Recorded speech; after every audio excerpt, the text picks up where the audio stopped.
The stories of the ancestors of Abram and Sarah really always resonated with me. And I think going back to my childhood, it resonated with my sense of how I was raised in a third-generation Japanese American home.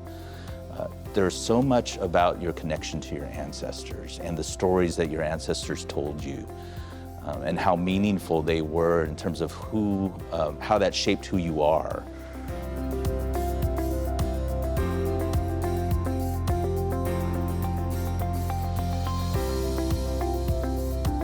He made a mark as a faculty member first. He's a wonderful teacher.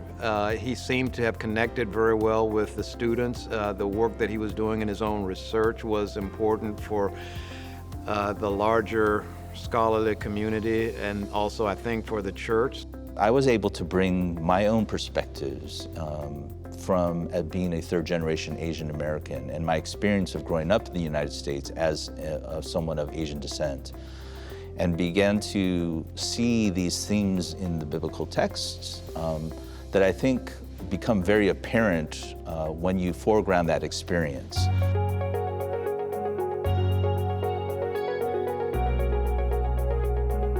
It was a big thing in the Asian community because there is something called the bamboo ceiling. That is, Asian or Asian Americans can only rise to the top, but at a certain level, and never to be a president or the CEO of major institutions. So that was a breakthrough for the Asian American theological community.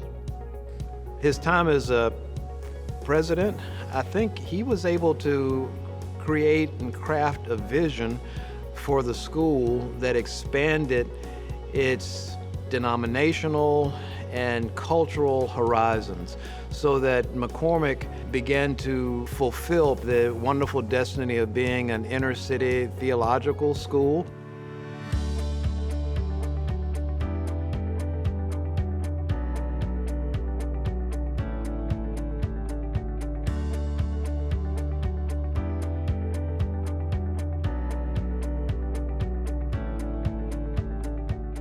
There's a whole world of church and churches out in the world beyond the North America and the United States, where communities of faith are thriving, to which our current theological schools could provide tremendous resources for these leaders in these communities of faith. And I think what's imperative for us to be faithful to what God is up to, both in the U.S. and in the world, is for us to innovate and to change towards the future that God is calling us. But I share Frank's optimism.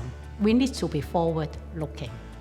We cannot look back to the 19th century when many of the seminaries and divinity schools were established. Democratization means theological education should not just be for the elites or those who can afford, but people who wants to have this quest for God, to encounter the Spirit, should be able to have access.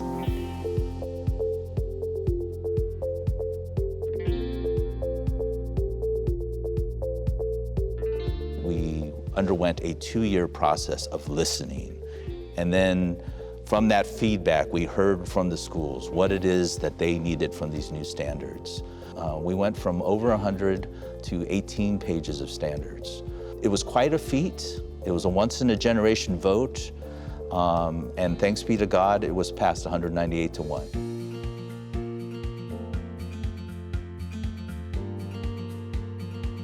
What I learned from my Asian American roots is that often the way that I think of myself is deeply connected to what others also think of me. And that there's this dynamic of thinking of myself in relationship to others. We are much stronger as an organization, much stronger as a church, if we lean into the we of leadership instead of being so captivated by the I's who are trying to stand out in front and say, we need to go this way.